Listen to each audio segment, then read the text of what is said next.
नमस्कार, आप देख रहे हैं उत्तराखंड का बुलेटिन और मैं हूं आपके साथ स्मिता सिंह। बुलेटिन की शुरुआत करते हैं बड़ी खबरों के साथ, जो कि देहरादून से इस वक्त की बड़ी और अहम जानकारी आ रही है। विशेष विमान से जॉली ग्रांट पहुंचे हैं अतिथि। विशेष विमान जॉली ग्रांट एयरपोर्ट पर लैंड होगा। इस वक्त की बड़ी और अहम जानकारी देहरादून से बता रहे हैं। अधिकारी को लेकर पहुंचेंगे 64 डेलीगेट्स के साथ, वहीं 350 जवान और अधिकारी सुरक्षा में रहेंगे तैनात। इस वक्त की बड़ी और अहम जानकारी आपको बता रहे हैं, जो कि G20 का दूसरा चरण होने वाला है। डीजीपी अशोक कुमार ने दिए हैं सुरक्षा व्यवस्था के पूरे निर्देश और सतर्कता के साथ ड्यूटी करने के लिए निर्देश पुलिस को और प्रशासन को दिया गया है। पुलिस प्रशासन ने ट्रैफिक प्लान में भी बदलाव किया है। सुबह 9 बजे से शाम 3 बजे तक जो है आवागमन रहेगा प्रतिबंधित। तो आपको बता दें कि रानी पोखरी नरेंद्र नगर बाईपास मोटर मार्ग पर रहेगा प्रतिबंधित और शाम 4 बजे से 5 बजे तक नरेंद्र नगर ऋषिकेश हाईवे रहेगा बंद। इस वक्त की बड़ी और अहम जानकारी देहरादून से बता रहे हैं, जो कि विशेष विमान से जॉली ग्रांट पहुंचेंगे अतिथि और विशेष विमान जॉली ग्रांट एयरपोर्ट पर होगा लैंड और अधिकारी को लेकर पहुंचेंगे 64 डेलीगेट्स के साथ 350 जवान और अधिकारी सुरक्षा में रहेंगे तैनात। उस वक्त की बड़ी और अहम जानकारी आपको बता रहे हैं, डीजीपी अशोक कुमार ने सुरक्षा व्यवस्था के निर्देश दिए हैं, साथ ही सतर्कता के साथ ड्यूटी करने के भी निर्देश जारी किए गए हैं। पुलिस प्रशासन ने ट्रैफिक प्लान में किया है बदलाव। आपको बता दें कि पुलिस प्रशासन ने ट्रैफिक प्लान में किया बदलाव। सुबह 9 बजे से शाम 3 बजे तक आवागमन रहेगा प्रतिबंधित।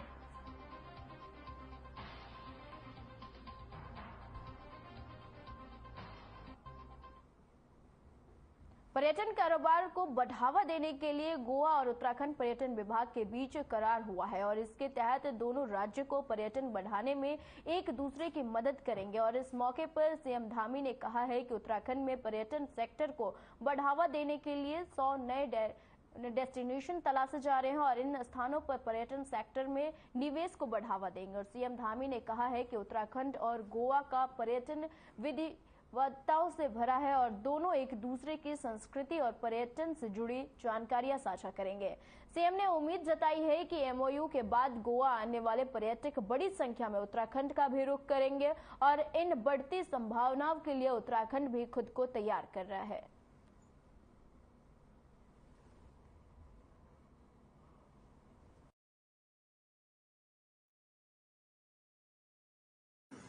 उत्तराखंड व गोवा के मध्य पर्यटन, आपसी सहयोग, संस्कृति, पर्यटन, इन सभी को साझा करने के लिए आज जो एमओयू यहाँ पर संपादित हुए हैं, उसमें गोवा सरकार के पर्यटन मंत्री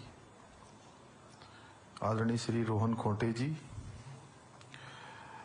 हमारे पर्यटन सचिव श्री सचिन कुर्वे जी, निदेशक पर्यटन गोवा श्री सुनील अचिपाका जी एवं हमारे होटल एसोसिएशन उत्तराखंड के अध्यक्ष श्री सुनील साहनी जी एवं यहाँ पर उपस्थित हमारे सभी गोवा से आए हुए सभी अधिकारीगण, सभी प्रतिनिधिगण, सभी उत्तराखंड सरकार के पर्यटन विभाग से अन्य विभागों से आए हुए सभी अधिकारीगण और पर्यटन व्यवसाय और विभाग सभी से जुड़े हुए सभी हमारे प्रतिनिधिगण,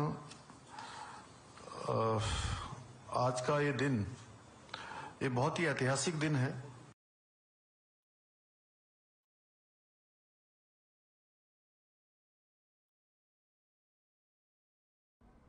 सीएम धामी के निर्देशों के बाद सरकारी भूमि पर मजार और मंदिरों का ध्वस्त किया जा रहा है और इसी को लेकर राजपुर झड़ीपानी रोड पर राजकीय भूमि में अवैध रूप से निर्मित मजार का ध्वस्तीकरण कर राजकीय भूमि को मुक्त कराया गया है। और ध्वस्तीकरण के दौरान नायब तहसीलदार, अधिशासी अधिकारी, नगर पालिका, वन विभाग, पर्याप्त पुलिस बल मौके पर शांति कानून व्यवस्था बनाए रखने के लिए मौजूद रहे। वहीं मजार ध्वस्तीकरण में शांति और कानून व्यवस्था कायम रही।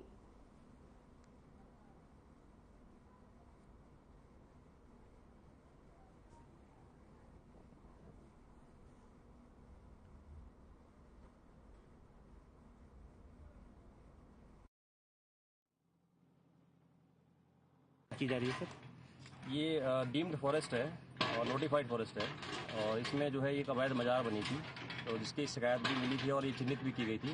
तो आज जो है इनको नोटिस भी जारी किया गया था, कल तक इनके द्वारा जो है स्वयं नहीं हटाई गई है। तो आज जो है सभी विभाग मिल करके जैसे ये उच्च आदेश प्राप्त हुए हैं उसके अनुसार जो कार्रवाई की जा रही है। तो इसमें जो है वन विभाग है, आपका नगर पालिका है और राजस्व विभाग है और PWD है, सभी लोग मिलकर के इस कार्रवाई को अंजाम दें।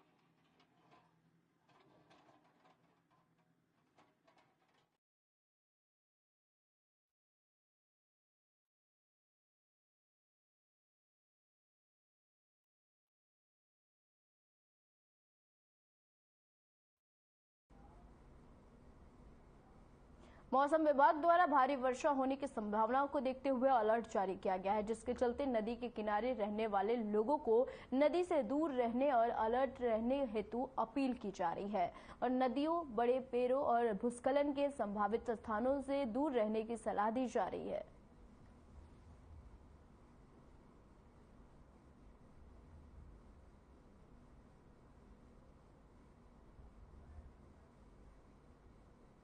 मौसम विभाग द्वारा भारी वर्षा होने की संभावनाओं को देखते हुए अलर्ट जारी किया गया है, जिसके चलते नदी किनारे रहने वाले लोगों को नदी से दूर रहने और अलर्ट रहने हेतु अपील की जा रही है। और आपको बता दें कि नदियों, बड़े पेड़ों, भूस्खलन के संभावित स्थानों से दूर रहने की सलाह भी दी जा रही है।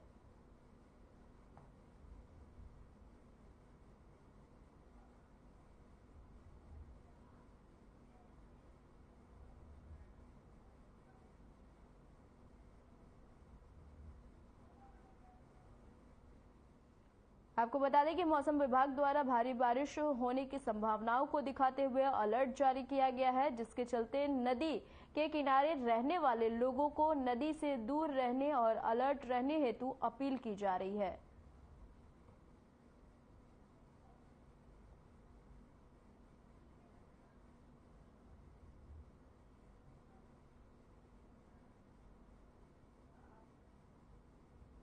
जोशीमठ क्षेत्र में पंचायत समिति बैठक हुई और बैठक में क्षेत्र के ग्राम प्रधान और BDC सदस्यों ने प्रतिभाग लिया। इस दौरान ब्लॉक प्रमुख ने BDC सदस्यों और अधिकारियों के साथ क्षेत्र के विकास कार्यों को लेकर मंथन किया। सदन में नीति घाटी के मानस सरोवर यात्रा शुरू करने और लियारी थैना से रायका जखोला में विज्ञान वर्ग खोलने का प्रस्ताव भी पारित किया गया है। इस दौरान ब्लॉक प्रमुख हरीश परमार ने बैठक को संबोधित करते हुए कहा कि योजनाओं का लाभ जरूरतमंद लोगों तक पहुंचे, इसके लिए सभी को मिलकर प्रयास करने होंगे और साथ ही उन्होंने विकास कार्यों और सरकार की विभिन्न योजनाओं को सही ढंग से लागू करने पर भी जोर दिया।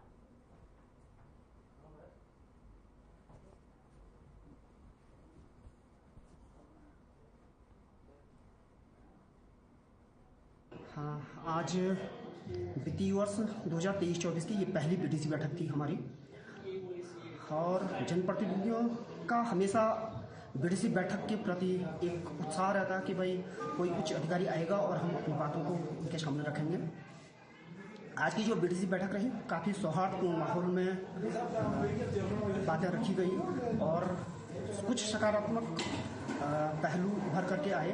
हाँ, कुछ नाराजगी भी जनप्रतिनिधियों को दिखी कि कुछ विभाग जैसे आपका पशुपालन विभाग लेट से पहुंचा, कुछ विभाग यहाँ आए नहीं, तो उनके प्रति जनप्रतिनिधियों ने रोष जताया है। दूसरी बात, एक तो आज के सदन में ये बात निकल करके आई है कि जो मानसरोवर की यात्रा है वो आवश्यक रूप से किसी भी हाल में, चाहे सेंट्रल गवर्नमेंट का मामला हो चाहे स्टेट गवर्नमेंट का मामला हो, ये मानसरोवर की यात्रा चालू होनी चाहिए। जनप्रतिनिधियों ने अपनी कई समस्याएं उठाई हैं, जिसमें खासतौर से सड़क को लेकर के है, पेयजल को लेकर के है, स्वास्थ्य को लेकर के है, कहीं आंगनबाड़ी केंद्रों की भी समस्या है और सिंचाई को लेकर के प्रमुख समस्याएं इनसे जुड़ी हुई थी। अधिकारियों को निर्देशित किया गया है कि समस्याओं का समाधान त्वरित गति से करें और कुछ सुझाव भी आए हैं महत्वपूर्ण, उनको नोट कर लिया गया है।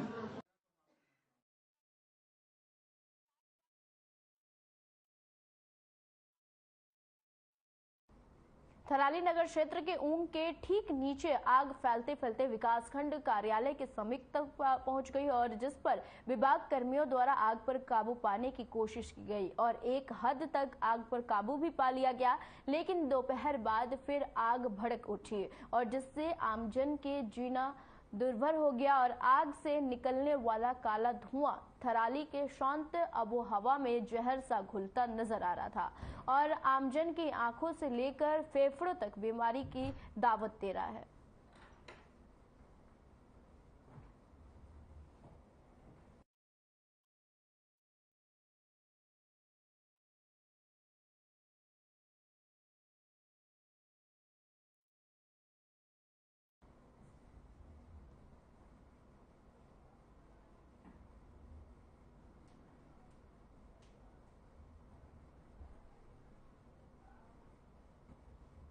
चलिए इसी बीच रुक कर लेते हैं इस वक्त की बड़ी और अहम जानकारी की तरफ। देहरादून से इस वक्त की बड़ी और अहम जानकारी है, मंगलवार देर शाम कई जगहों पर बारिश से मौसम सुहाना हुआ। इस वक्त की बड़ी और अहम जानकारी आपको बता रहे हैं, पिछले 24 घंटे में शुष्क मौसम के चलते जंगलों में आग लगी और 18 स्थानों पर आग ने जंगल को चपेट में ले लिया और कुमाऊं और गढ़वाल में 9 स्थानों पर जंगल में पकड़ी आग और वन अग्नि की घटनाओं में कुल 14 हेक्टेयर वन क्षेत्र प्रभावित हुए हैं। 32,000 के नुकसान का आकलन किया गया है और प्रदेश में अब तक वनाग्नि 444 घटनाएं दर्ज की गई है। गढ़वाल में 148, कुमाऊं में 254 और संरक्षित वन्य जीव पार्कों में 42 घटनाएं जो है दर्ज की गई है और 444 वनाग्नि की घटनाओं में 553 हेक्टेयर वन क्षेत्र जला है और 3,88,570 हेक्टेयर पर आर्थिक नुकसान हुआ है। वन अग्नि की इन घटनाओं में 3 लोग घायल हुए हैं और 2 की मौत हो गई है। इस वक्त की बड़ी और अहम जानकारी आपको बता रहे हैं, देहरादून से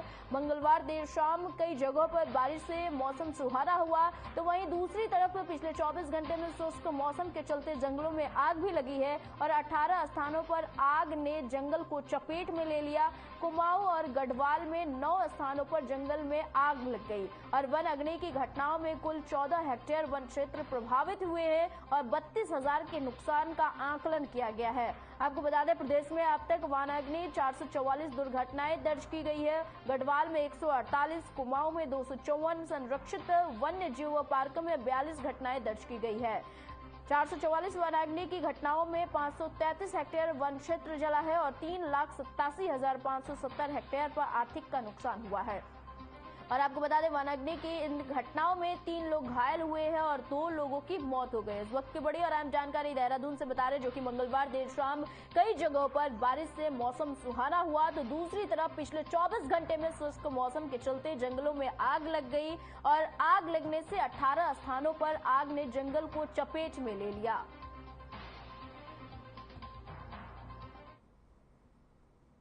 मध्य अफ्रीकी गणराज्य के राष्ट्रपति फ्रास्टिन ऑक्चर्ज तोरेंड्रा ने हरिद्वार के प्राचीन दक्षिण काली मंदिर पहुंचकर दर्शन किए और निरंजन अखाड़े के आचार्य महामंडलेश्वर स्वामी कैलासानंद गिरी महाराज से आशीर्वाद और पीएम मोदी द्वारा किए जा रहे कार्यों की सराहना की। इस पर स्वामी कैलासानंद महाराज ने कहा कि मध्य अफ्रीकी गणराज्य के राष्ट्रपति अपने परिवार सहित हरिद्वार काली मंदिर मां के दर्शन करने पहुंचे हैं। उनके मन में सनातन धर्म के प्रति काफी सवाल थे, जिनका उन्हें उत्तर दिया गया है। उन्होंने यह भी कहा कि भारत में जब ऐसे विशिष्ट अतिथि हमारे धर्म को चर्चा करेंगे तो इससे हमारे धर्म को बढ़ावा मिलेगा।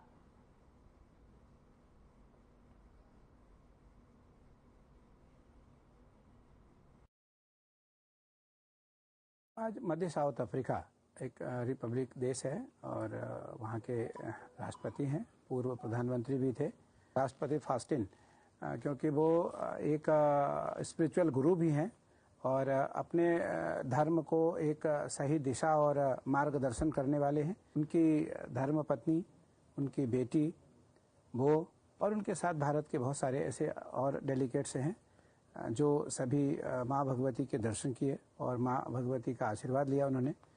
मुझे लगता है कि सनातन धर्म से जुड़ करके, सनातन धर्म से मिल करके हम लोगों के साथ बैठ करके उन्हें खूब अच्छा लगा और निस्संदेह उनके मन में जो एक धर्म के प्रति बहुत सारा सवाल था उनका, मेरे खड़ाओं के प्रति सवाल था, मेरे चंदन के प्रति सवाल था, मेरे वस्त्र के प्रति सवाल था, रुद्राक्ष के प्रति सवाल था, और बार बार उन्होंने आने के लिए कहा कि मैं बार बार हरिद्वार आऊँगा, बार बार आपके पास बैठूंगा, आपका सुनूंगा, आपके साथ बैठ करके धर्म की चर्चा श्रवण करूंगा।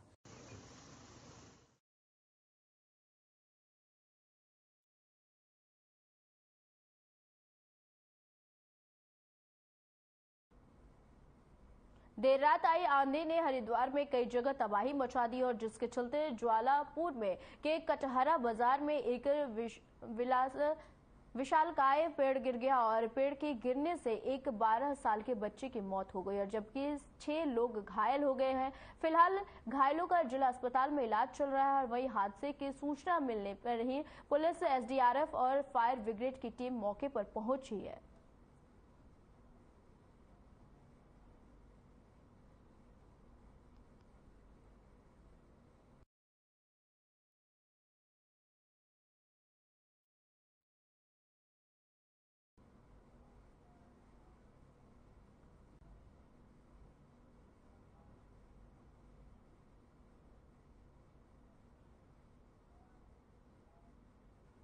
हरिद्वार में तेज आंधी के बाद कई जगह पेड़ गिरने से 4 साल के मासूम समेत 2 लोगों की मौत हो गई है, जबकि 4 लोग घायल हो गए हैं। तेज आंधी और झमाझम बारिश के चलते ज्वालापुर स्थित कटहरा बाजार में अंसारी मार्केट के पास अचानक पीपल का पेड़ गिर गया और जिसकी चपेट में कई लोग आ गए और मौके पर पहुंची दमकल विभाग और पुलिस की टीम ने किसी तरह से 3 को सुरक्षित बाहर निकाला है, लेकिन 4 साल के मासूम ने अस्पताल ले जाते वक्त दम तोड़ दिया। वहीं हरिद्वार के लालजी वाला इलाके में भी पेड़ गिरने से 2 लोग चपेट में आ गए हैं, जिसमें सोनीपत से आए एक श्रद्धालु की भी मौत हो गई और घटनास्थल पर पहुंचे डीएम और एसएसपी ने रेस्क्यू ऑपरेशन का जायजा लिया और घायलों को जिला अस्पताल में भर्ती कराया गया है, जहां उनका इलाज चल रहा है।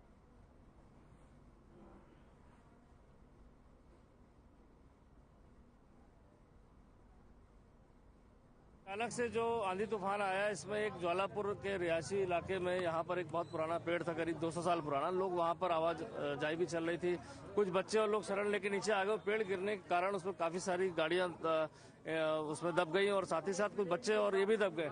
3 लोग को रेस्क्यू करके निकाल के पहले भेज दिया गया था, क्योंकि एक पेरेंट्स है, उनके द्वारा बताया गया उनका बच्चा अभी मिसिंग है 5-7 साल का।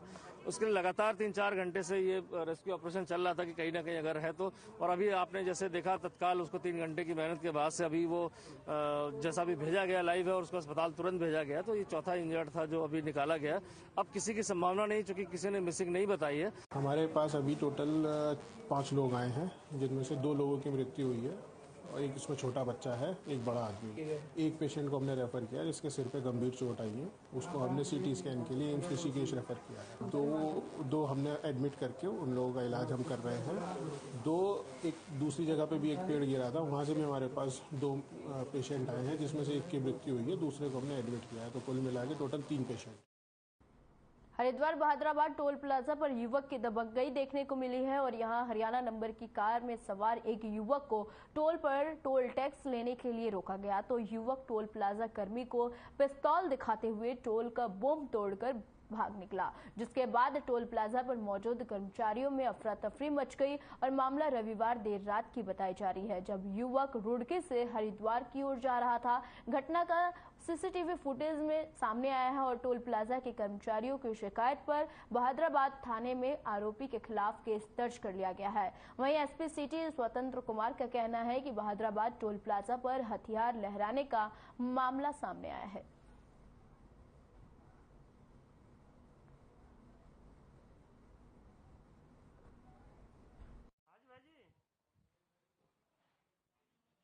ये बहादुराबाद टोल प्लाजा पे एक वेपन लहराने का मामला सामने आया था।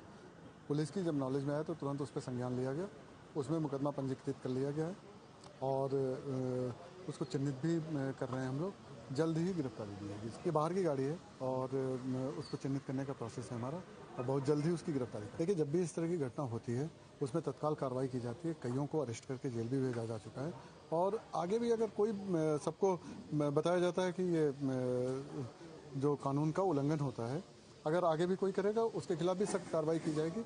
वैसे लोगों से यही अपील है कि इस तरह की चीज़ें, इस तरह की हरकत न करें जिससे कि कानून व्यवस्था बिगड़े।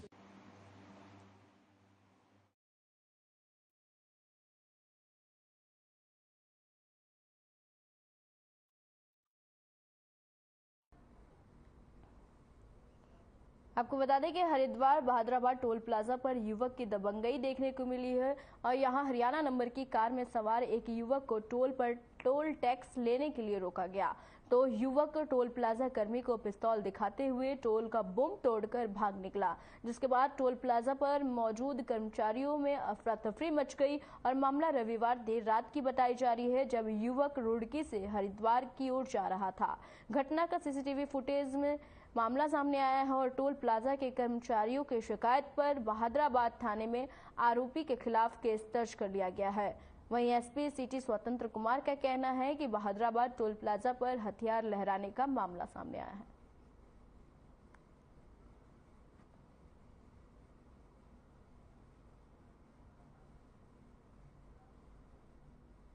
खबर लक्सर से है। लक्सर हरिद्वार हाईवे पर शाहपुर गांव के पास एक बाइक और डीसीएम की आमने सामने टक्कर हो गई और बाइक सवार 2 महिला सहित 3 में से 2 की मौके पर मौत हो गई, जबकि एक को गंभीर हालत में अस्पताल में भर्ती कराया गया है। आपको बता दें कि यूपी के बिजनौर निवासी राजा कनखल थाना क्षेत्र के जमालपुर गाँव में अपने रिश्तेदारी में आया हुआ था और घटना के बाद वहाँ चालक मौके से फरार हो गया और इस बीच मौके पर आए ग्रामीणों ने घटना की जानकारी पुलिस को दी और पुलिस ने घायल वृद्धा को अस्पताल पहुंचाया और दोनों मृतकों के शव को पंचनामा भरकर पोस्टमार्टम के लिए भेज दिया।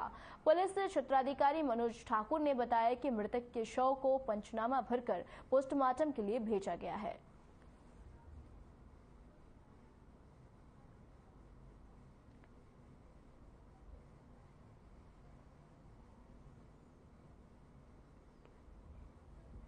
खबर लक्सर से है, जो कि लक्सर हरिद्वार हाईवे पर शाहपुर गांव के पास एक बाइक और डीसीएम की आमने सामने टक्कर हो गई और बाइक सवार 2 महिला सहित 3 में से 2 की ही मौके पर मौत हो गई, जबकि एक को गंभीर हालत में अस्पताल में भर्ती कराया गया है। आपको बता दें कि यूपी के बिजनौर निवासी राजा कनखल थाना क्षेत्र के जमालपुर गांव में अपने रिश्तेदारी में आया हुआ था और घटना के बाद वहां चालक मौके से फरार हो गया। इसी बीच आपको बता दें, मौके पर आए ग्रामीणों ने घटना की जानकारी पुलिस को दी और पुलिस ने घायल वृद्धा को अस्पताल पहुंचाया और दोनों मृतकों के शव को पंचनामा भरकर पोस्टमार्टम के लिए भेज दिया गया।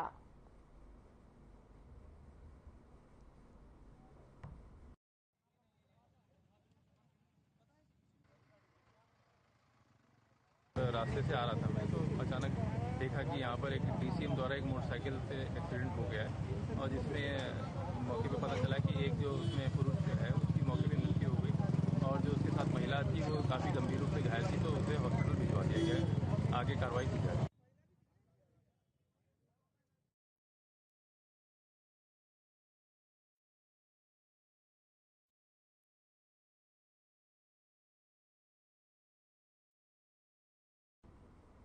इस उत्तराखंड के बुलेटिन में फिलहाल के लिए इतना ही। मुझे दीजिए इजाजत। नमस्कार।